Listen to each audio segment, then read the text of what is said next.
नगरच्या जुन्या पिढीतील जवळपास सगळ्याच नेत्यांचा कार्यकाळ हा सुवर्णमय होता। आजच्या राजकारण्यांसारखा वैयक्तिक आकस खुन्नस त्यावेळी नव्हती। फक्त वैचारिक मतभेद होते। पैशांच्या जोरावर कधीच राजकारण होत नव्हतं। वैचारिक संघर्ष, अभ्यासूपणा आणि नैतिक मूल्य या त्रिसूत्रीवर राजकारण चालायचं। हे अगदी 80-90च्या दशकापर्यंत कायम राहिलं। पुढे 1999 ला राष्ट्रवादीचा जन्म झाला आणि राजकारण हळूहळू बदलत गेलं। पण स्वातंत्र्यानंतर पहिल्या 50 वर्षात झालेलं राजकारण हे नैतिक आणि सुसंस्कृतच होतं। अशाच सुसंस्कृत राजकारणाचा एक किस्सा आज आपण पाहणार आहोत। नमस्कार, मी अद्वैता आणि आपण पाहत आहात अहिल्यानगर लाईव्ह 24 नगरी राजकारणाचं परफेक्ट अनालिसिस। राजकारण सगळेच करतात, पण तत्वानं राजकारण करणारा एक नेता नगर जिल्ह्यात होऊन गेला।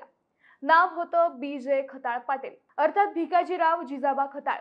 खताळ हे धांदरफळचे। संगमनेरमध्ये शिक्षण पूर्ण केल्यावर ते पुण्याला व नंतर बडोद्याला गेले। वकील झाले। 1945 ते 1951 या काळात वकील म्हणून नावलौकिक मिळवला। 1952 ला ते न्यायाधीशही झाले। अगदी विद्यार्थी दशेत असल्यापासून त्यांच्यावर काँग्रेसच्या विचारसरणीचा प्रभाव होता। चले जाव चळवळीतही ते सक्रिय होते। काँग्रेससोबत त्यांचे विद्यार्थी दशेपासून संबंध असल्याने 1952च्या राज्यातील पहिल्याच निवडणुकीत काँग्रेसने त्यांना उभं राहण्याचा आग्रह केला। न्यायाधीश होऊन जेमतेम काहीच महिने झाले होते, परंतु पक्षाचा आदेश म्हणून त्यांनी राजकारणात येण्याचा निर्णय घेतला। त्यावेळी संगमनेरमध्ये हवा होती कम्युनिस्ट आणि डाव्या पक्षांची। दत्ता देशमुख नावाचं वादळ संगमनेर, अकोलाच नाही तर संपूर्ण राज्यात घोंगावत होतं। काँग्रेसलाही दत्ता देशमुखांविरुद्ध एक खमक्या नेत्याची गरज होती। पक्षाची हीच गरज ओळखून खताळांनी निवडणूक लढविण्याचं ठरवलं। आता निवडणूक लढवायची म्हटल्यावर न्यायाधीश पदाचा राजीनामा द्यावा लागणार होता। पण ज्यांनी आपल्यावर विश्वास दाखवला त्या पक्षासाठी काहीही करण्याची तयारी असणारा हा जिल्ह्यातील एक तत्वनिष्ठ नेता होता। खताळांनी न्यायाधीश पदाचा राजीनामा दिला आणि दत्ता देशमुखांसोबत दोन हात केले। या निवडणुकीत जे व्हायचं तेच झालं। खताळांचा मोठ्या फरकाने पराभव झाला। कॉम्रेड दत्ता देशमुख हे कडवे डाव्या विचारसरणीचे नेते होते, तर खताळ हे पक्के काँग्रेसी विचारांचे होते। दत्ताजी सिव्हिल इंजिनियर तर खताळ हे कायदेतज्ञ। त्यामुळे अगदी पहिल्या निवडणुकीच्या प्रचारापासून या दोघांच्या भाषणातील जुगलबंदी संगमनेरकरांनी अनुभवली। दोघांचाही अभ्यास एवढा दांडका की त्यांच्या सभा ऐकण्यासारख्या असायच्या। भाषण मंत्रमुग्ध करणारी असायची। पहिल्याच निवडणुकीत पराभव झाल्यानंतर खताळ आता संपले अशा चर्चा झाल्या, कारण निवडणुकीसाठी त्यांनी न्यायाधीश पदाचा राजीनामा दिला होता। पण झालं उलटच। दत्ता देशमुखांचा राजकारणातील दबदबा जसजसा वाढत गेला तशी खताळांची लोकप्रियताही वाढत गेली। पुढे संयुक्त महाराष्ट्राच्या लढ्यात खताळांना काँग्रेसची विचारधारा आवडली नाही, त्यामुळे त्यांनी काँग्रेसकडून 1957 ची निवडणूक लढवली नाही। 1952 ते 1962 या 10 वर्षात त्यांनी संगमनेरच्या खेड्यापाड्यापर्यंत आपला संपर्क वाढवला। पुढे 1962 ला संगमनेर मतदारसंघ स्वतंत्र झाला। अपेक्षेप्रमाणे काँग्रेसने खताळांनाच उमेदवारी दिली। आता या मतदारसंघात पुन्हा एकदा दत्ता देशमुख विरुद्ध खताळ ही फाईट रंगली। या 10 वर्षात ही दोन्ही नेते एकमेकांचे चांगले मित्र झाले होते। वैचारिक मतभेद असला तरी दोघांनीही वैयक्तिक स्नेह जपला। असं सांगतात की 1962च्या निवडणुकीच्या प्रचारात हे दोन्ही नेते तालुकाभर प्रचार करून यायचे आणि संध्याकाळी संगमनेर येथे कट्ट्यावर बसून एकत्र चहा प्यायचे। दिवसभरातील प्रचारात एकमेकांवर केलेली टीका संध्याकाळी चहाच्या टपरीसमोर पुन्हा हसत खेळत चर्चिली जायची। खताळ पाटील आणि दत्ता देशमुख यांच्यातील राजकीय युद्ध टोकाचे होते, मात्र वैयक्तिक पातळीवर त्यांच्यात प्रचंड आदर होता। तो आयुष्यभर राहिला।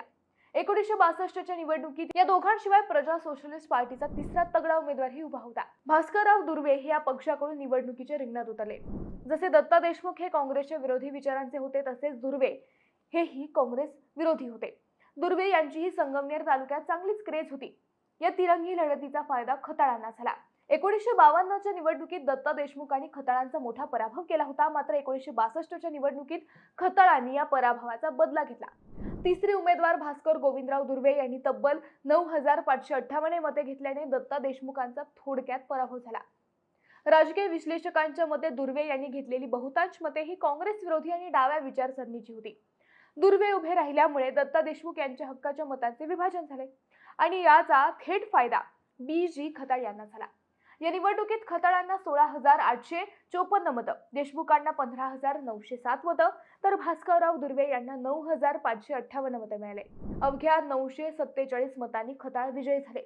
थोडक्यात पराभव झाल्यानंतर दत्ता देशमुखांच्या कार्यकर्त्यांनी फेरमतमोजणीची मागणी केली, परंतु स्वतः दत्ता देशमुखांनी मोठ्या मनाने खताळांच्या विजयाचे स्वागत केले। दोघांमधील वैयक्तिक संबंध इतके सलोख्याचे होते की निकालानंतर संगमनेरच्या कट्ट्यावर दोन्ही बाजूंच्या कार्यकर्त्यांनी एकत्र चहा पिऊन निवडणूक संपवली. ही तत्वनिष्ठ आणि आदर आत्ताच्या राजकारणात कुठंच दिसत नाही. आमदार झाल्यावर खताळांनी पुन्हा मागं वळून पाहिलंच नाही. 1962 ते 1985 या काळात आणीबाणीची निवडणूक वगळता ते कायम निवडून येत होते. आपल्या पहिल्याच निवडणुकीत विजय मिळवल्यानंतर त्यांना सतत मंत्रिपदाची संधी मिळत गेली. यशवंतराव चव्हाण, मारुतराव कन्नमवार, वसंतराव नाईक, वसंतदादा पाटील, शरद पवार, AR अंतुले, बाबासाहेब भोसले अशा तब्बल 7 मुख्यमंत्र्यांच्या मंत्रिमंडळात ते मंत्री राहिले. पाटबंधारे, कृषी, नियोजन, सहकार, अन्न व नागरी पुरवठा, विधी व न्याय, प्रसिद्धी, माहिती, परिवहन आदी खात्यांचा कारभार त्यांनी यशस्वीरित्या सांभाळला. पाटबंधारे मंत्री असताना त्यांचा कार्यकाळ सगळ्यात जास्त गाजला.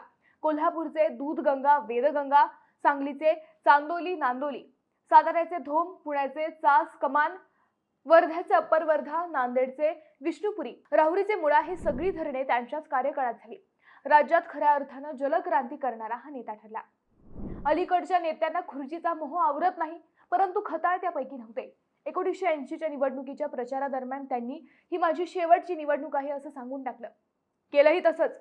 1985 साली त्यांनी राजकारणातून स्वखुशीने निवृत्ती घेतली. त्यावेळी त्यांचं वय होतं 65 वर्षांचं. आपल्याला फक्त समाजकारणाची ऊब आहे, खुर्चीची नाही, हे त्यांनी कृतीतून दाखवून दिलं. पुढची तब्बल 36 वर्षे त्यांनी व्यायाम, चिंतन, योगासने यावर घातली.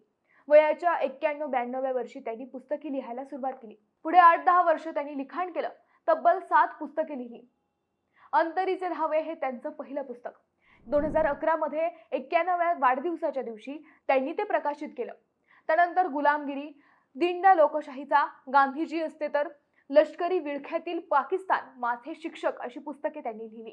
BG खताळ पाटील यांचे शेवटचे प्रकाशित पुस्तक माझे शिक्षक हे मानले जाते.